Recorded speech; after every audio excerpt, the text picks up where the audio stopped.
I knew my father didn't love me the way a father should, but I never imagined he'd stand in front of hundreds of officers, point at me like I was a stranger, and call me a traitor.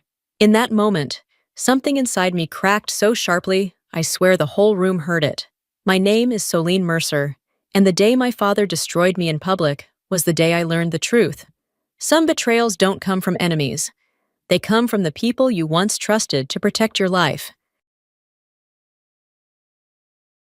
I walked into the auditorium at Annapolis with the kind of polite confusion you carry when an invitation arrives without a reason. They said the ceremony was to honor silent contributions, whatever that meant, and I told myself it would be quick. Just slip in, sit down, shake a few hands, leave before old memories started breathing again. But the moment my name drifted through the speakers, a tightness gripped the center of my chest. I stepped forward only because that's what instinct demanded in rooms like this. Move when called. Don't question it. Don't falter. Light bounced off rows of medals and polished shoes, turning the space into something sharp, scripted, unforgiving. Then my father stood. He didn't rise slowly or thoughtfully. He shot up like a verdict already formed, like he'd been waiting for this precise second. His expression was carved from something colder than anger, something I couldn't place because I'd never seen it directed at me before. He pointed at me as if identifying a threat. The words that followed cut straight through the air. Everything inside me dropped, but I stayed where I was, fingers locked around the edge of the invitation that suddenly felt absurd in my hand. The whispers surged around me, curiosity, disbelief, judgment blending into a harsh hum I couldn't escape. Then a deeper voice sliced through it all. A 4-star admiral stepped out from the front row, looked directly at my father, and spoke 3 words that stopped the entire room cold. I didn't understand them yet, but I knew my life had just fractured in a way that wouldn't be easily put back together. They moved me out of the auditorium with a silence so thick it felt rehearsed. No cuffs, no shouting, just the kind of rigid formality people use when they think they're escorting a problem they don't want to claim.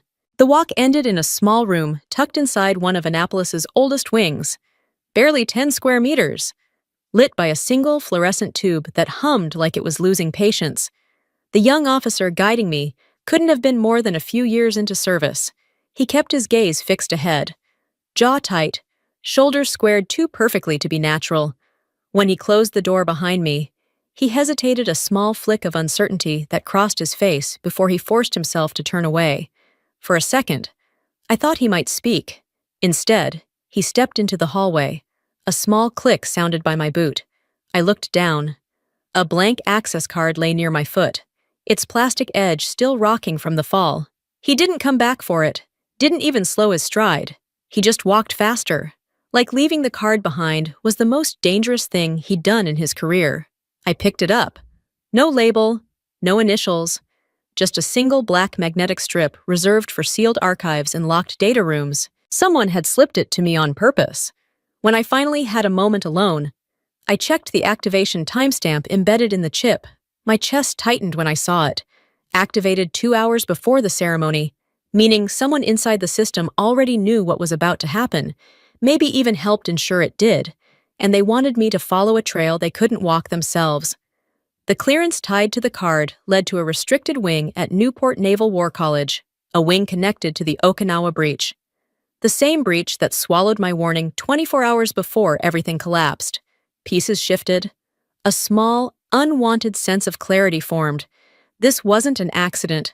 Someone had moved long before I'd even entered the room where my world shattered. Newport at night felt older than it looked in daylight. The data wing sat beneath the main building, behind layers of reinforced concrete and red warning signs posted like quiet threats. The corridor smelled of cold metal and dust, the kind that settles only in forgotten places. I swiped the card. The lock clicked open as if I belonged there. Rows of monitors lit the room with a sterile glow. I went straight to the Okinawa system logs, pulling up the timeline from the night the network collapsed. 03. 1726. S. Mercer Override Command. 317. 12. ID missing. Admin access. My breath caught. The timestamps were inverted. Someone had manipulated the sequence to make it seem as though my login followed the deleted one. The missing ID meant the earlier user didn't just delete evidence, they erased themselves entirely, something only someone with deep administrative access could manage. I pulled at the fragments the system tried to bury, piecing together the ghost of a signature. When the recovered name appeared, my stomach dropped. Jonah Reeves. He'd been brilliant, steady under pressure. The last person I would have expected to see buried in a corrupted log. But he'd left abruptly months earlier, and his absence suddenly felt engineered, not voluntary. I opened the folder where my warning report should have been, empty. But the metadata told the real story. The file had been moved 4 hours before the attack, by someone with commander-level authority. 2 IDs, his and mine, woven into a narrative meant to frame us both. While the real hand stayed hidden behind the curtain, the screen's glow washed over my face as the truth settled. This wasn't my father's doing. This was the work of a system that needed a scapegoat, and it had chosen me. Leaving the data room at Newport felt like stepping out of a tunnel where every sound had been swallowed. I'd barely taken 3 steps into the main corridor when harsh lights flared to life above me, followed by the heavy cadence of boots hitting concrete. Collings appeared at the front of a formation, 6 military police flanking him in a tight V, each hand hovering near their weapons, as if they expected me to bolt. He spoke my name with the certainty of someone reading a verdict already stamped. Transfer to NCIS. Immediate custody. The kind of phrasing meant to erase a person before they understood what was happening. I lifted my hands slowly, not in surrender, but because clarity arrived with a sharpness that cut through panic. They weren't here to question me. They were here to silence me. A deeper voice rolled across the hallway before anyone could move. Durant stepped into view, the 4 stars on his shoulders catching the light like steel points. His presence alone shifted the air. MPs straightened instinctively. He announced I was under his supervision, and the hallway froze. Collings countered with mentions of higher orders, but Durant closed the space between them and reminded him exactly who outranked whom. When he leaned towards me, his words were a low warning meant for my ears only. They knew you entered Newport faster than I predicted. The realization hit hard. Someone was tracking me through people. Not cameras, someone with reach inside the system. Durant guided me down a separate corridor, deeper into a wing that felt carved out for secrets. The room he placed me in wasn't a cell, but the absence of signal, devices, and exits made the message clear. This was containment, not protection. He told me the person targeting me was the same man my father had trusted for 2 decades. My blood ran cold. Then he added he wasn't the only one who'd been watching over my career. And suddenly, the war I was in shifted shape. My father believing I had crossed a line, NCIS ready to lock me away, and a hidden hand capable of turning identities into weapons. Night inside the containment zone was too quiet. They gave me an offline terminal, no ports, no network, but memory was enough. I rebuilt every fragment from Newport, the reversed timestamps, the off-pattern command, Jonah's missing ID, my vanished warning file, the access card activated before the ceremony. Every piece pointed in a single direction. The door slammed open. Durant entered with 2 guards escorting Jonah. He looked pale, shaken, nothing like the analyst I remembered. His apology died in his throat before it formed. Durant shut the door and said Jonah wasn't the traitor, he was the tool. Jonah admitted Bennett had cornered him months earlier, pressuring him into signing what he thought was routine clearance. It wasn't. It gave Bennett full access to his identity. Enough to craft a perfect false trail. Durant displayed restricted files showing years of documents my father had signed, documents authored by Bennett. The truth hit like a slow punch. My father had been manipulated, not complicit. Then came the final blow, a renewed custody order filed by Collings, this time bearing my father's signature. The familiar handwriting felt like a blade. Staying meant disappearing. Leaving meant fighting the system. There was only one choice left. I had to get out. I had to expose Bennett, even if I had to do it alone. Durant told me I could stay hidden and blind inside the containment wing, or follow him into a place that didn't exist on any record. I didn't need convincing. The moment he unlatched the door, I stepped out into the night. We drove south until the cold Atlantic air thickened with salt. The abandoned relay station at Virginia Beach rose from the dunes like a rusted bunker, its steel door pitted by years of storms. Inside, everything smelled of damp concrete and forgotten electricity. Durant powered up the archive system, and we sifted through the Okinawa backups one file at a time. The first blow came fast. The unedited version of the override footage cut to static exactly 4 seconds before the operator turned toward the camera. Not a glitch precision erasure. Those missing frames held the face of the person who'd stolen my identity. Durant went hunting for residual data and unearthed a stray buffer fragment. Slowed down, the figure's posture crystallized tall frame, uneven shoulders, the flick of a wrist capped by a familiar watch. It was Bennett, and he was inputting commands using a pattern stolen from my own biometric profile. But the twist that hollowed my chest came from the corner of the screen. A second silhouette drifted behind him. My father, disoriented, asking something no one answered. He wasn't participating. He was being handled. The sensor logs confirmed it 2 civilians escorted him out. Not Navy personnel, contractors, people who operated beyond military oversight. Durant's voice dropped low. This isn't a rogue officer. It's a private pipeline built to control whoever it touches. He didn't need to say more. Washington was the only place the truth could land hard enough to matter. Durant stopped me before we left. My father hadn't signed off because he believed I was guilty. He'd signed because he thought someone was manipulating me the way they'd manipulated him. The realization hit painfully slow. Then callings came over the secured channel. A new custody order had been issued. When Durant opened the file, 2 signatures glared back Collings's and my father's. That meant Collings had chosen Bennett's side. Durant played a recording next my father's voice, strained, asking if the documents he was shown had been authenticated. A man answered with confidence, but his language, tone, and procedure were wrong. A staged briefing. My father had been cornered. We barely made it off the coastal road before a dark SUV locked onto our tail. Civilian plates. Contractor pursuit. Bennett already knew what we'd uncovered. Durant veered through back routes until we reached a weather-beaten cabin near the Chesapeake Marsh. Inside, he opened a dust-coated trunk and revealed a red file marked Project Hermes. Every page mapped how officer biometrics were harvested, forged, weaponized. Mine included not because I was suspected, but because I was efficient. Durant closed the file slowly. Bennett didn't want to frame you. He wanted to own you. Cold certainty settled through me. I wasn't running anymore. I was preparing for war. Washington lay under a veil of pale morning fog as I walked into the Naval Council chamber, carrying 2 things: the Hermes file and the kind of truth that could fracture a 30-year wall of silence. My father sat rigid near the front, his expression carved from something older than anger. Collings hovered beside him, stiff and uneasy. Bennett waited farther back, composed in a way that made the room feel colder. Durant stood at my side like a fixed pillar.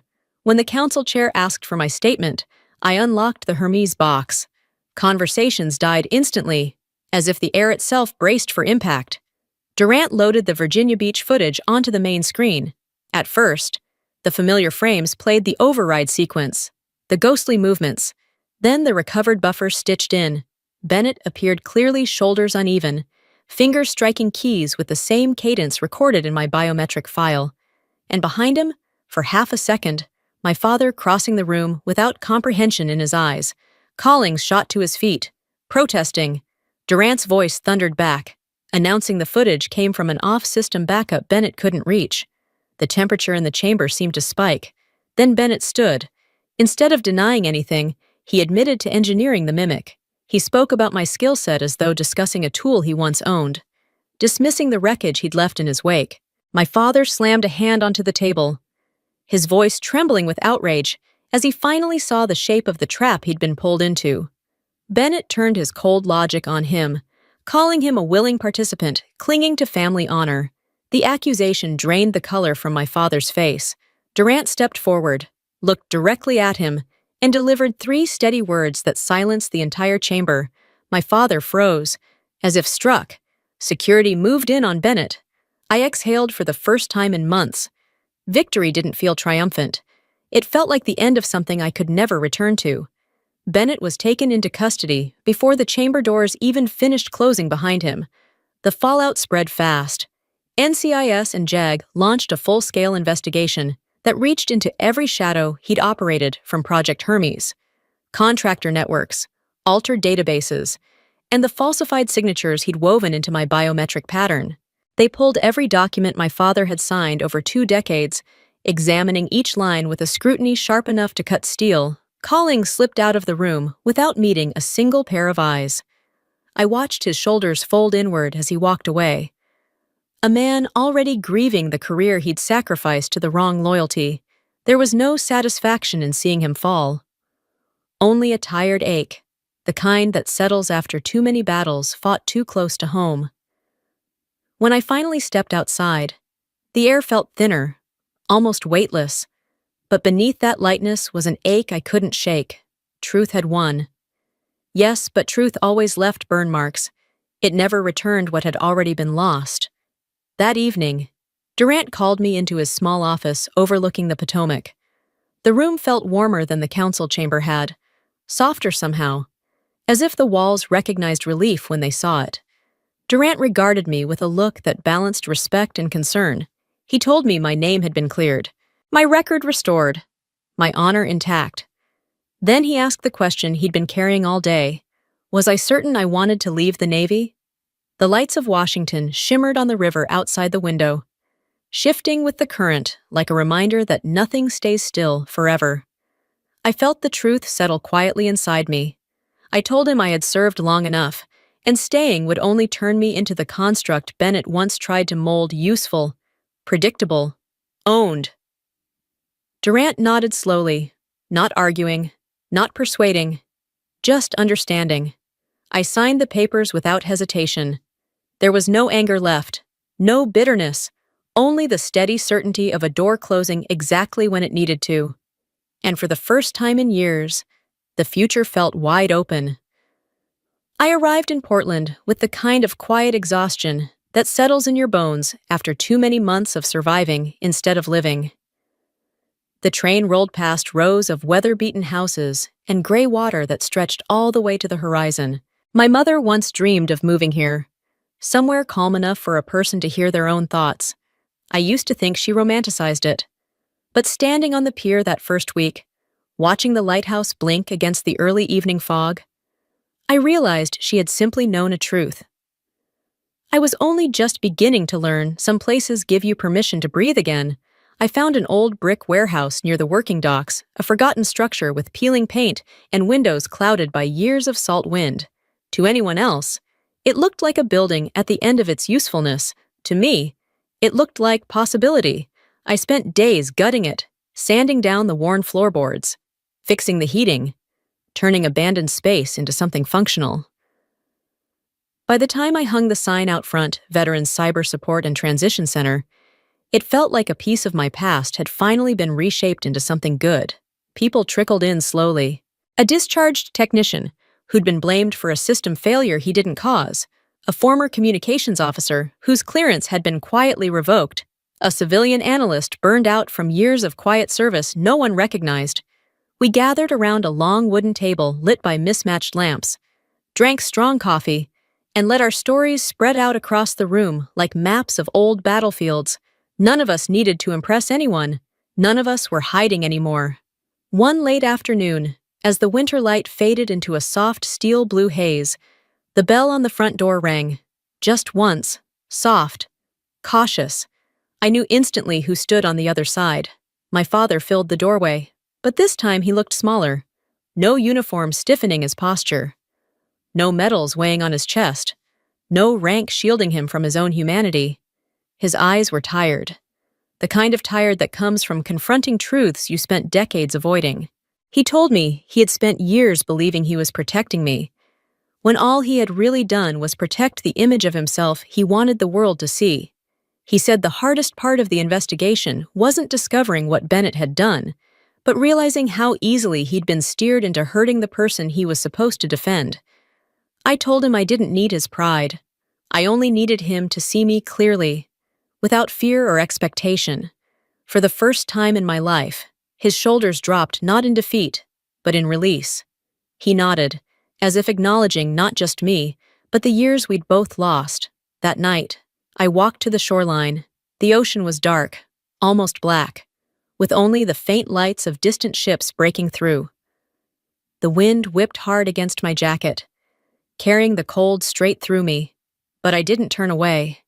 Instead, I closed my eyes and inhaled deeply. For the first time in 20 years, the breath felt like it belonged entirely to me. I wasn't a file in a classified system. I wasn't the shadow of Richard Mercer. I wasn't the echo of Okinawa. I was simply Solene, and at last, I was free.